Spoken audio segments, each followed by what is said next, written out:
The story begins. Main character Joshua Sanders, a knight, shattered the stereotype that you need to use a sword in order to reach the realm of a master. He is considered the strongest in the Ignorant continent, a great hero who ended the war of the Avalon Empire. A knight so courageous met his end in the most powerless manner. Joshua is told that he is a martial artist who's developed mana to the utmost limit. The absolute incompatibility of demonic energy and divine power is now clashing in his body. He'd be dead by now if he were a normal person. Joshua knows what is to come and is agitated as he states that he was never greedy for the throne. He never had the desire for it in the first place. He just wanted the whole world to know of the greatness of the spear and to escape the sorrow-filled life of a concubine's son. He wanted to help his best friend and his lord end the long-lasting civil war in Empire. He wanted to serve as the shield that defends the Empire for the rest of his days. He questions his fate in the Magic Tower. Evergrant responds that the civil war has ended and the Emperor is now in a position where he can achieve everything he has planned without any danger. The only thing that the Emperor now has to fear is Joshua. The man continues that, for someone, having a spear as long as two people stacked together can completely envelope them with energy. Joshua lays on the ground, helpless. The man thanks Joshua for his efforts, as if it weren't for him, they wouldn't have been here. They are sincerely grateful to Joshua, and with that, they bid him farewell. The Emperor Van Britain turns away, saying he can't bear to watch the last moments of his best friend. Joshua feels deceived. He has 5 minutes before the magic circle explosion takes place. He feels helpless and hopeless, a lousy knight betrayed by a trusted friend. Just as he is about to reach his end, he sees Luja, the blood-red spear known as the Death Reaper of the battlefield. He takes a hold of it, and just as he does so, an explosion takes place. The distinguished individual of the country of knights, the Avalon Empire, met a vain end befitting his fame as the undefeated spear knight. Suddenly Joshua finds himself in a stable, questioning how he ended up there. He realizes it was the place he once resided in and that he has now returned to the past. He is glad to have received another chance to retaliate for all that had happened to him in the past. As Joshua stands up to process what is happening, he encounters 3 men, Rawls, Royd, and Gort, who he believes are the soldiers of Duke. They ask him harshly about why he hasn't been working, and as Joshua doesn't respond, they call him a mute in a degrading manner, saying he can't talk. They look for his mother Lucia and talk about her in a disrespectful manner, which annoys Joshua. Lucia, the Agnes family's exclusive servant, was the woman whom Duke Agnes forcefully slept with and gave birth to his illegitimate child, Joshua. Joshua gets endlessly bullied since he is an illegitimate child of the Duke. Rawls talks disrespectfully of Lucia, and Royd asks him to keep quiet since they can get into great trouble if someone finds out.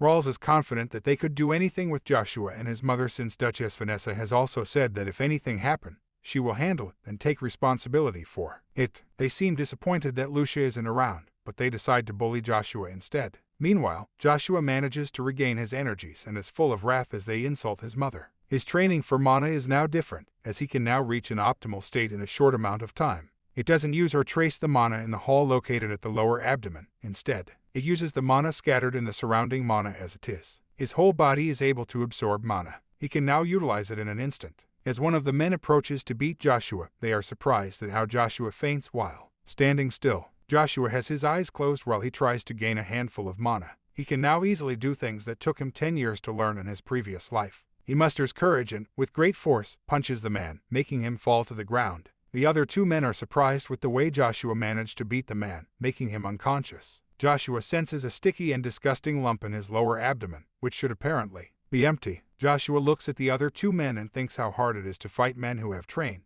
with long swords. He thinks that if he beats Royd, Rawls might not come at him since he's the most cautious among them. Just as Royd approaches, Joshua slashes at him and uses his mana to throw him back to the ground, making him unconscious. Rawls is surprised at Joshua's abilities. Joshua finally speaks, warning Rawls that if they come again and insult his mother, they will have to face the consequences. Just as Joshua is done speaking, Rawls runs rapidly, and Joshua falls to the ground as the extreme use of mana makes him weak. The news of Joshua beating the men has reached the castle, and everyone seems to be talking about it with utmost curiosity. They are amazed at the way Joshua, who was considered mute, has finally spoken, and some even feel the news is exaggerated. They also mention how the Duke might consider changing his plans for choosing the next successor, but they are also reminded of how the young Master Babel is a magic user and nobody can beat him in succession. The young Master Babel has turned 14 and is able to use mana, overshadowing Duke, who could use mana only at the age of 16. Joshua shows up and asks the soldier to tell the Duke that he has come.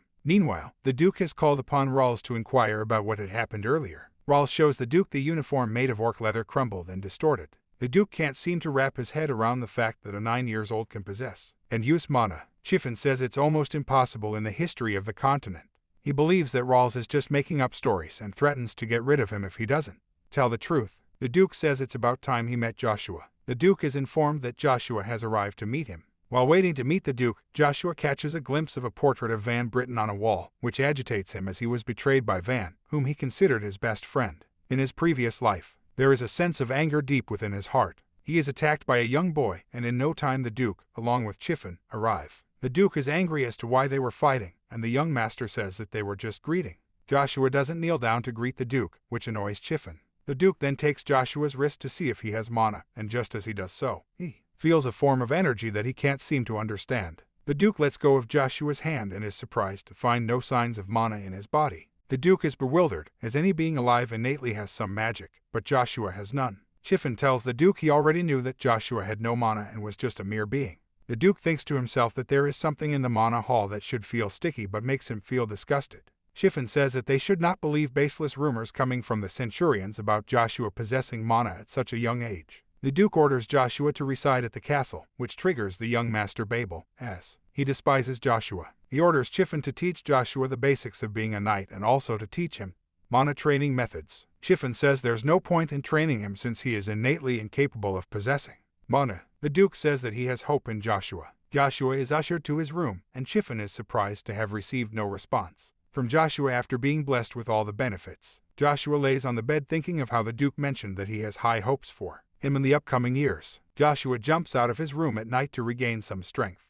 Just as he does so, the soldiers are suspicious that someone is hiding, but they find no one there. Joshua manages to escape. Meanwhile, Gort and Royd, the soldiers, have assaulted Joshua's mother. They are scared that if Joshua finds out, he might kill them right away. Immediately after, Joshua shows up and is full of wrath. Joshua warns them to leave, and one of the men, according to Joshua, is a knight that Duke Agnes personally appoints. The Red Knight feels a surreal and bizarre pressure around Joshua that he can't seem to resist. The Red Knight attacks the Centurions, bothering Joshua's mother. The soldier begs him to spare him, but the knight doesn't let go of him. Joshua shouts from behind the knight, asking him to stop, but the knight says that the man is guilty of being disrespectful towards the lady of the Duke's family and must be punished. Joshua assumes the Red Knight is of C-class rank since he was able to subdue the Centurions with only a few swings of his sword. Joshua asks the knight who he serves, and the Red Knight responds by saying he serves the Duke Agnes. Joshua orders the knight to sheath his sword and let go of the man. The knight follows commands. Joshua warns him and asks him to tell the soldiers everything he saw today without leaving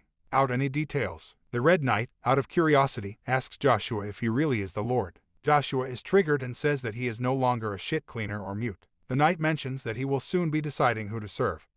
That's it for today. If you like this video, don't forget to like and subscribe. Thanks for watching.